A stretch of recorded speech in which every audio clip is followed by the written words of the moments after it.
Again, in the eyes of official Minsk and Belarus's diplomacy, Eastern Partnership is still an important initiative unless there is some frustration about the outcomes and practical outcomes of this initiative. And that's why Foreign Minister Mackay and other Belarus's diplomats and officials, they underline constantly all the time that it is very important to bring Eastern Partnership to in a practical field, to have more practically oriented projects like infrastructural projects, like investments, and not just discussions about human rights and political reforms.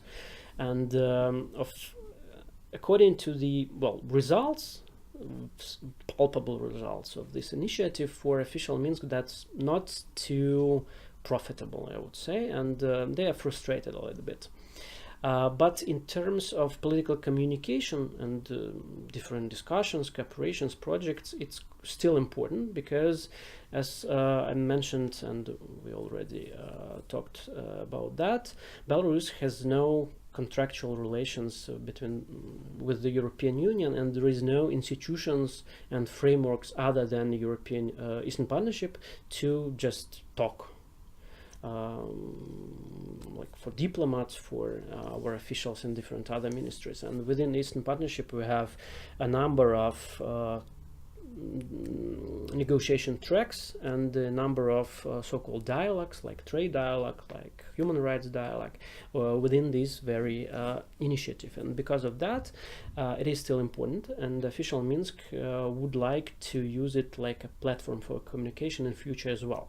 But again, they are tasked to make Eastern Partnership as practical and grounded as possible. In the eyes of general population, again, according to sociological data and studies, the answers quite different, and people would like, first of all, to get more information about the European Union and Eastern Partnership Initiative, and they understand that they have quite little information about the initiative. Second, they would like to establish and improve economic relations between Belarus and the EU, and of course, which is very important for ordinary people, this is a visa-free regime. And they view this as a more as a European Union task. And to many analytical papers again and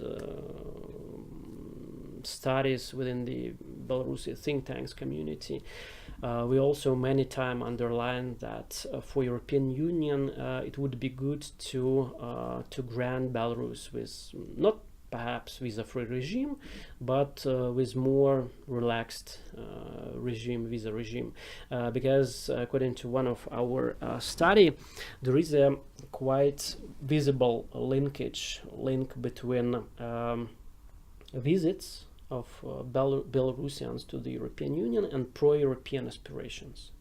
The more people go and see, the more they would like to change situation here, like according to European standards.